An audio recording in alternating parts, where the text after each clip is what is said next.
네, 경찰국 신설을 놓고서 경찰 내부 폭풍이 심상치가 않습니다. 지금 이 시간 진행되고 있는 대정부 질문에서도 주요 쟁점이 되고 있습니다. 오늘의 전국 현안은 김영준 명지대 교수, 배동찬 인사이트 K 연구소장과 짚어보겠습니다.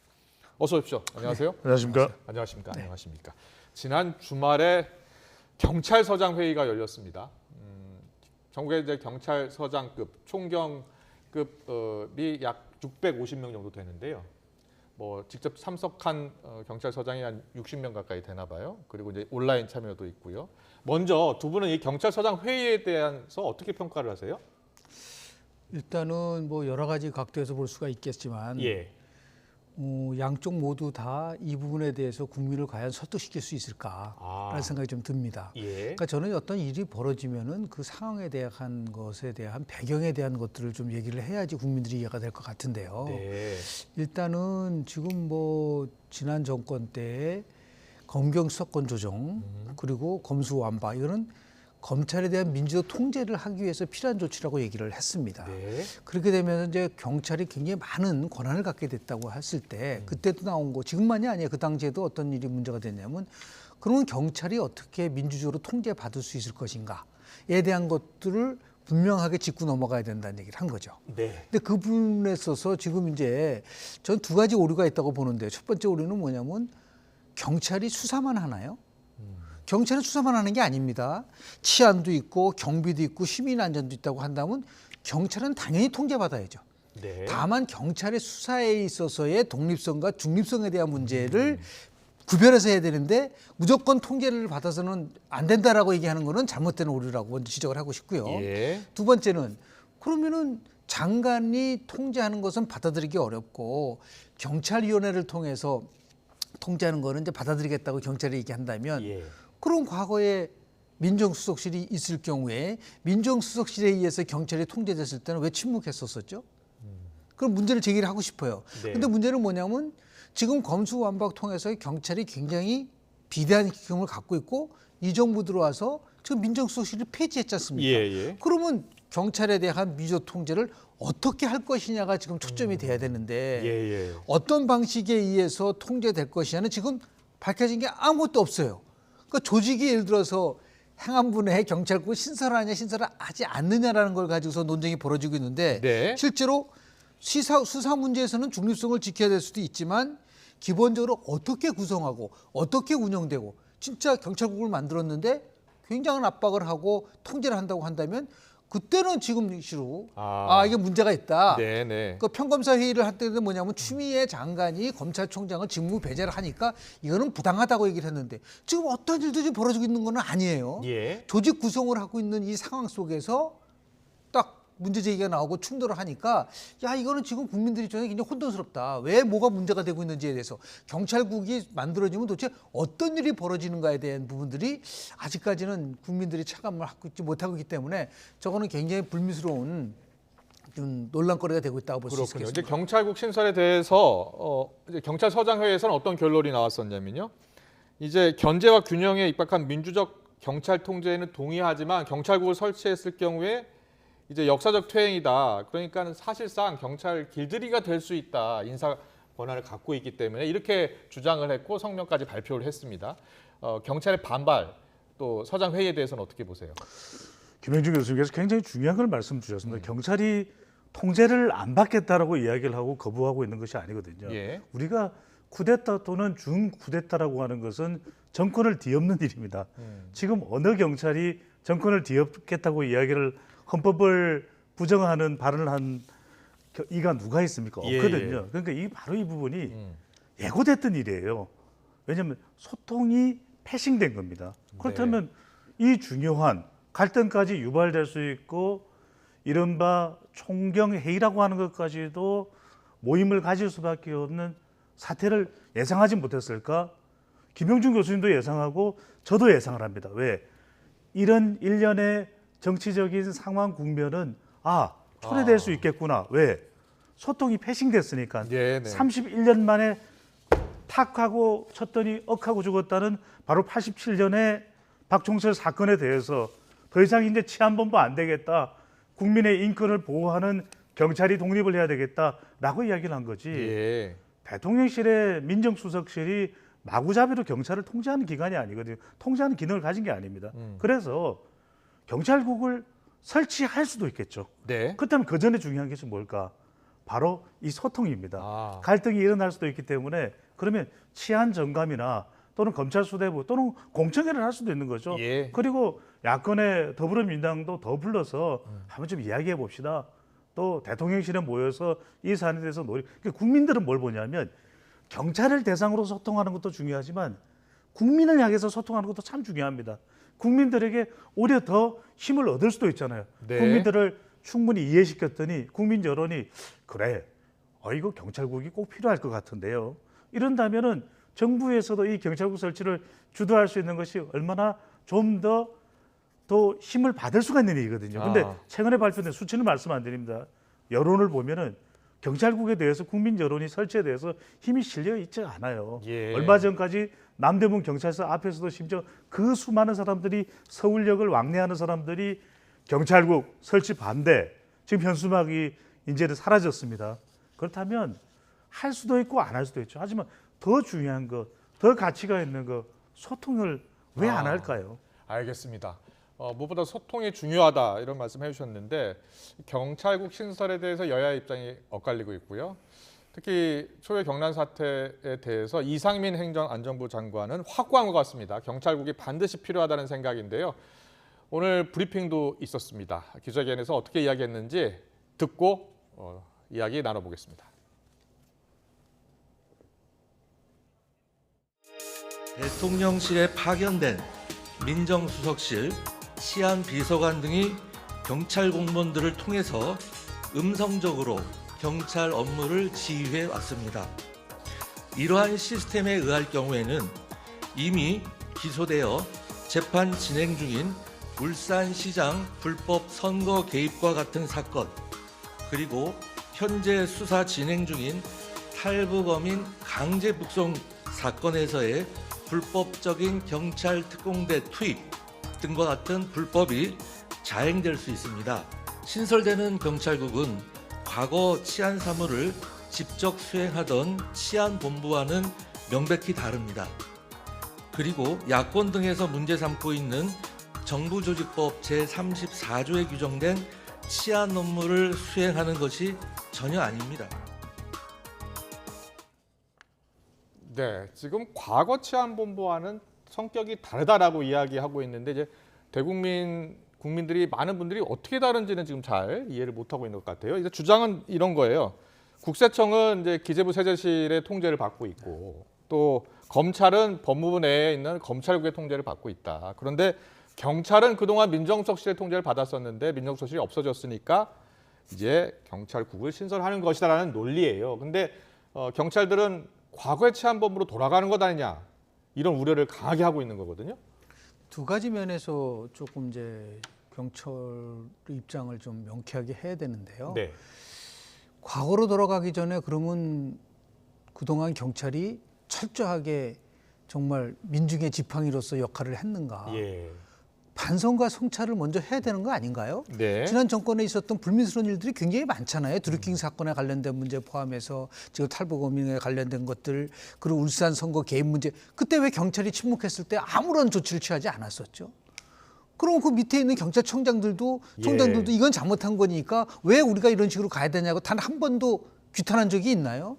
검찰에서는 그러지 않았었잖아요. 네. 예를 들어 정부가 잘못했을 때는 그 잘못한 것에 대해서 치열하게 논쟁도 벌이고 그랬던 거 있지 않습니까? 예. 그래서 이 경찰이 갖고 있는 기본적인 독립성과 지킨다는 건 수사에 있어서의 독립성을 얘기하는 거예요. 예. 그러니까 경찰이 여러 가지 임무를 하고 있는 데 있어서 무조건 다 통제를 한다는 것이 아니라 민주적 통제란 말을 많이 쓰잖아요. 네네. 지금도. 자, 그렇다고 한다면 만약에 경찰국이 만들어졌을 때 우려될 수 있는 사항에 대해서 어떻게 예를 들어서 우리가 통제를 받을 수 있냐는 얘기를 해야 되는 거죠. 예. 근데 그게 아니라 무조건 경찰국은 안 된다라는 걸 단정짓고 얘기를 하고 그리고 나서 우리는 예를 들어서 민주적으로 독립적인 걸 보장받는다고 얘기를 하니까 이게 너무 지나치게 집단 행동주의로 비춰질 가능성도 분명히 있다고 저는 보는 거죠. 네. 그래서 이 부분 속에서 지금 뭐 이상민 행정자치부 장관도 이거는 과거의 치안본부로 돌아가는 것이 아니다라고 얘기를 하니까 네. 자 그렇다고 하면 경찰이라는 것이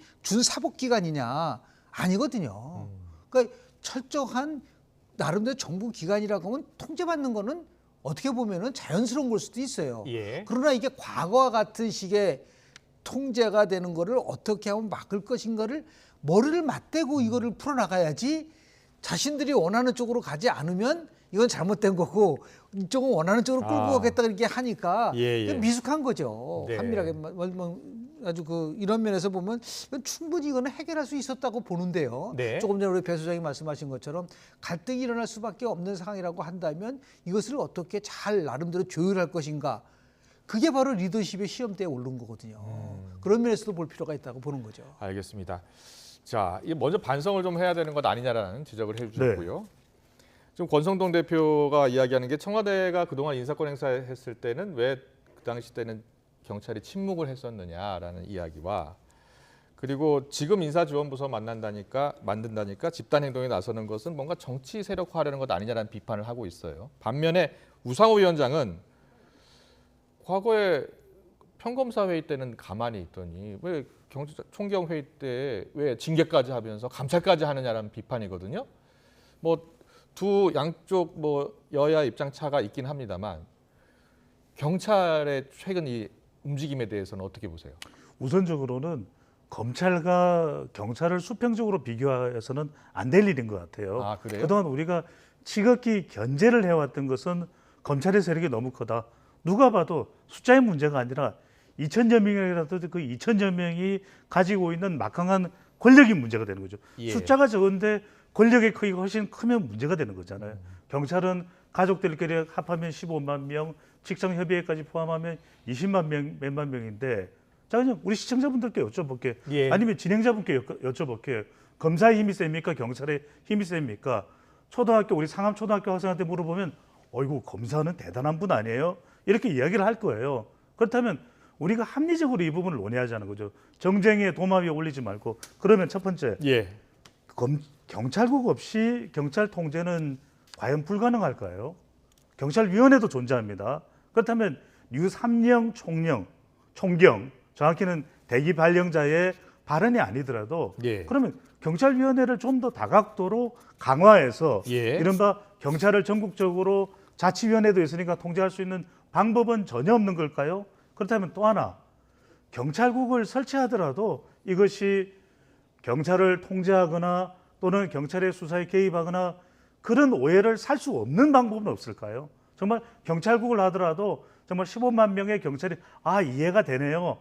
그렇습니다. 경찰국 설치가 필요할 것 같아요. 왜 이렇게는 만들 수 없을까요?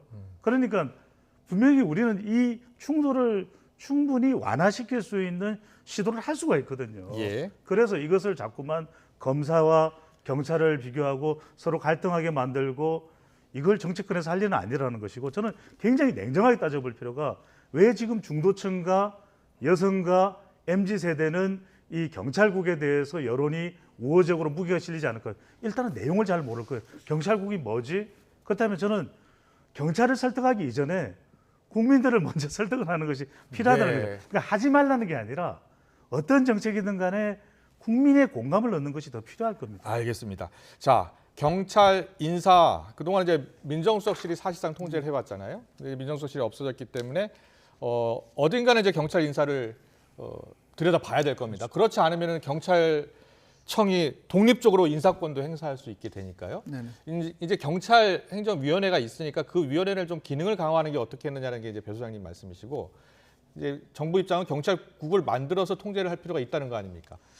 실제로 그 통제라는 거가 갖고 있는 어감이 네. 상당히 그 좀 우리가 봤을 때는 부정적인 것들이 많아요. 그렇죠. 그렇지 않습니까? 예, 예. 아무리 그래서 앞에다 항상 이제 민주적 통제란 말을 쓰는데요. 네. 근데 그런 식으로 따지면 법무부의 검찰국을 없애버려야죠.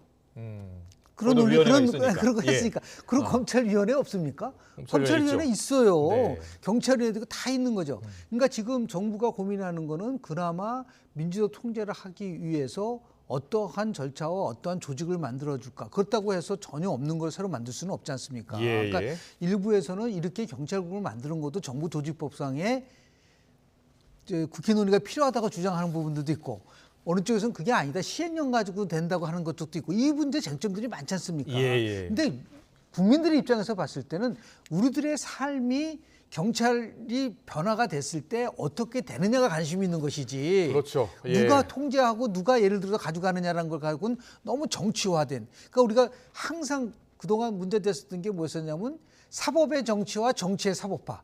이제는 경찰의 정치화까지 나온다고 한다면 예. 이거 국민들이 봤을 때는 모든 것이 다 정치화되는 데 대한 나름대로의 그런 그 불신과 혐오감이 있을 수 있는 거거든요. 예. 그러니까 저는 이렇게 중대한 문제라고 한다면 각자 지금 여기 총장 회의를 주도했던 분하고 네. 그리고 다른 분을 모여서 한번 난상 토론 한번 해보라는 거예요.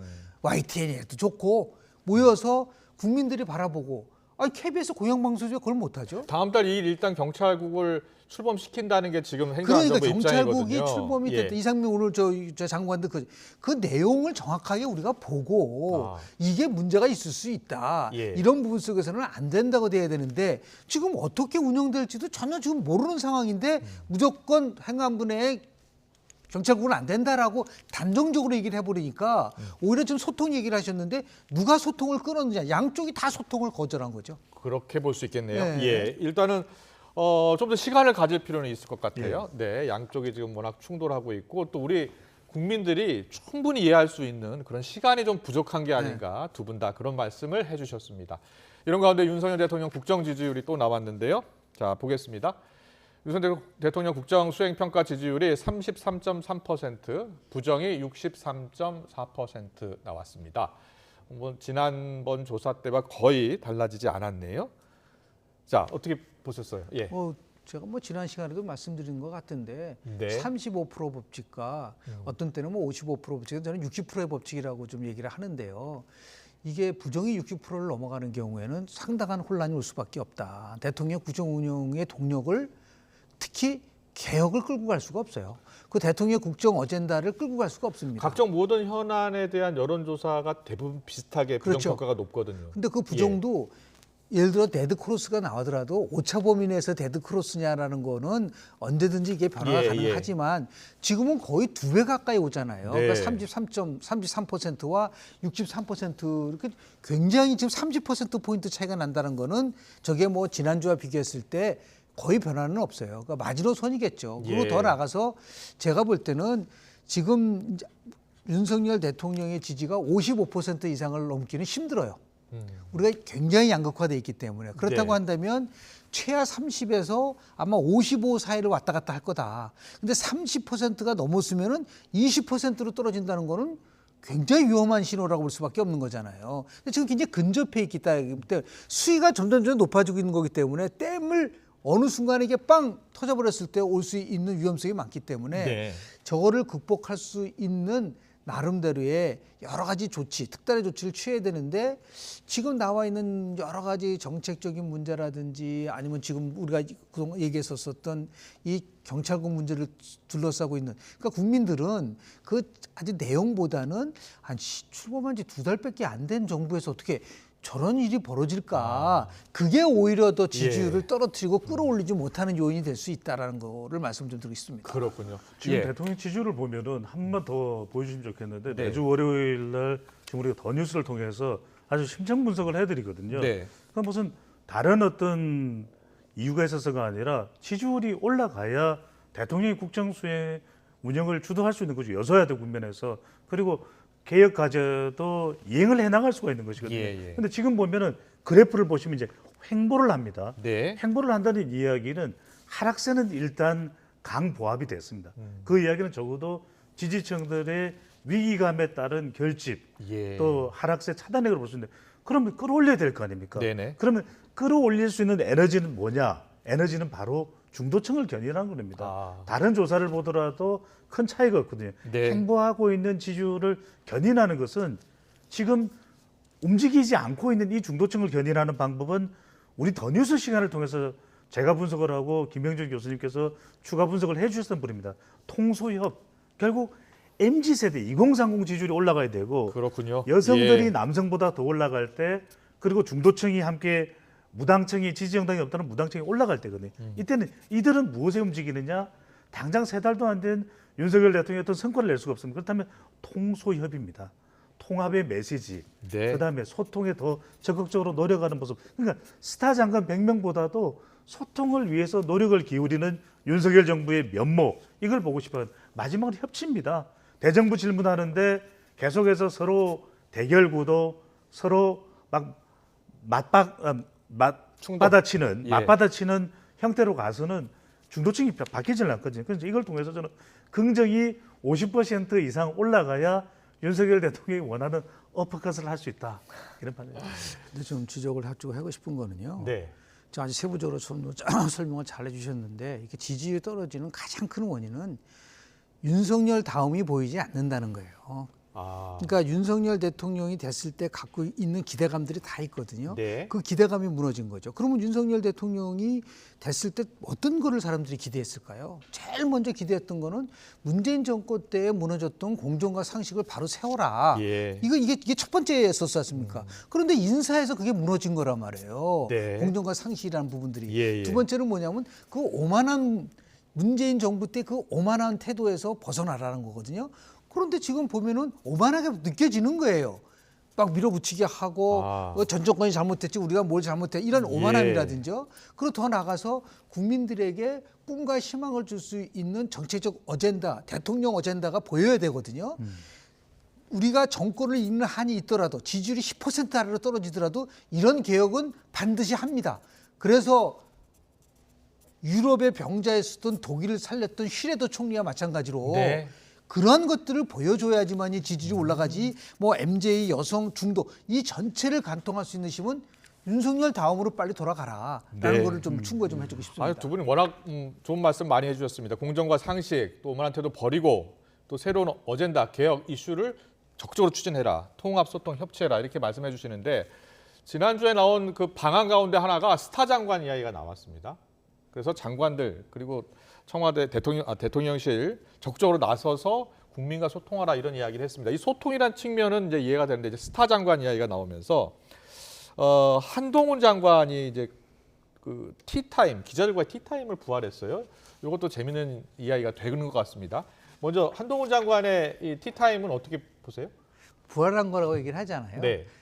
오바마 대통령이 재임주의래요. 오바마 대통령은 퇴임 직전의 지지도가 60%였었어요. 그러니까 그 오바마 대통령이 왜 그렇게 가져갔느냐면 한 달에 1.7회씩 국민들과 직접 소통을 했습니다. 아, 그랬군요. 그래서 예. 더 스탬핑보다는 네. 이제는 한 달에 한 번씩 정리하고 만약에 아주 예민한 문제를 물어보면 기다리세요. 올 말에 이번 달 말에 기자회견 그거 할 때 좋네요. 예. 상세하게 말씀을 드리겠습니다라고 하는 거거든요. 저런 식으로 자 보십시오. 전 저 안타까운 거는 뭐냐면 스타 장관이 나와 대통령이 더 스태핑하면 스타 장관 나올 수가 없어요. 모든 언론들이 대통령이 말에 집중을 하지 장관에 집중합니까? 두 번째, 예. 스타 장관을 만들기 위해서는 장관에게 인사권 줬나요? 차관을 장관이 임명했나요? 예산권을 전부 다 줬나요? 책임 장관의 철저한 권한을 줘야지만 스타 장관이 나오는 거예요. 네. 이런 부분 속에서 그 방향성은 맞지만 실현할 수 있는 그런 쪽으로 가져가려고 한다면 조금 대통령이 좀 그렇군요. 완급 조절을 하시면서 그렇다고 소통하지 말라는 건 아니에요. 예, 예. 한 달에 한 번씩만 대국민 만나서 소통한다라도 그건 엄청난 일이에요. 대국민 기자회견은 보통 2시간 정도 넘게 진행이 그렇습니다. 되고 다양한 맞습니다. 질문, 답변 그럼요. 충분한 시간이 있거든요. 예. 근데 도어스텝은 너무 짧기 때문에 사실 그런 이게 겁니다. 진정한 소통이냐는 비판도 있거든요. 짧기도 하고 그리고 빅데이터 썸트렌드 분석을 해보면 5월 11일부터 시작한 대통령의 도어 스태핑에 대해서 6월 중순까지도 상당히 긍정적입니다. 네. 빅데이터로 분석을 해보면. 근데 6월 말부터 상당히 논란이 되면서 그때 나왔던 대통령의 발언이 주로 정치적인 부분이거든요. 네. 국기 문란입니다. 뭐 의미 없습니다. 여론조사. 이런 논란이 되는 부분보다는 예. 오히려 경미야, 음. 경제로, 미래로. 그러니까 이렇게 되면 스타 장관도 파격적으로 위임을 하고 마음껏 합리적으로 매력적으로 해보라. 모든 책임은 대통령이 지겠다. 네. 이러면 스타 군단이 나옵니다. 알겠습니다. 일주일에 한 번씩 두 분 모시는데요. 다음 주에 대통령 지지율 얼마나 변화하는지 보고요. 그리고 특히 두 분이서 오늘 좋은 말씀해 주셨는데 얼마나 잘 활용을 해서 국정에 또 적용을 하는지도 지켜보겠습니다. 진짜 대통령 대국민 기자회견 한번 가져야 될 때가 저는 올 것 꼭 했으면 같긴 해요. 좋겠습니다. 네. 그래서 그동안 우리 혼란했었던 부분들에 대하고 네. 국민 고통 차원에서 나라를 다시 한번 위기니까 같이 하겠습니다. 네. 아직 제가 많이 모자랍니다. 그렇게 해서 소통을 하면은 좀 좋은 결과가 오지 않을까라는 생각 좀 합니다. 알겠습니다. 대통령실에서 어떤 이야기 할지 좀 지켜보겠습니다. 배종찬 인사이트 K 연구소장 김영준 명지대 교수와 함께했습니다. 잘 들었습니다. 감사합니다. 수고하셨습니다. 고맙습니다.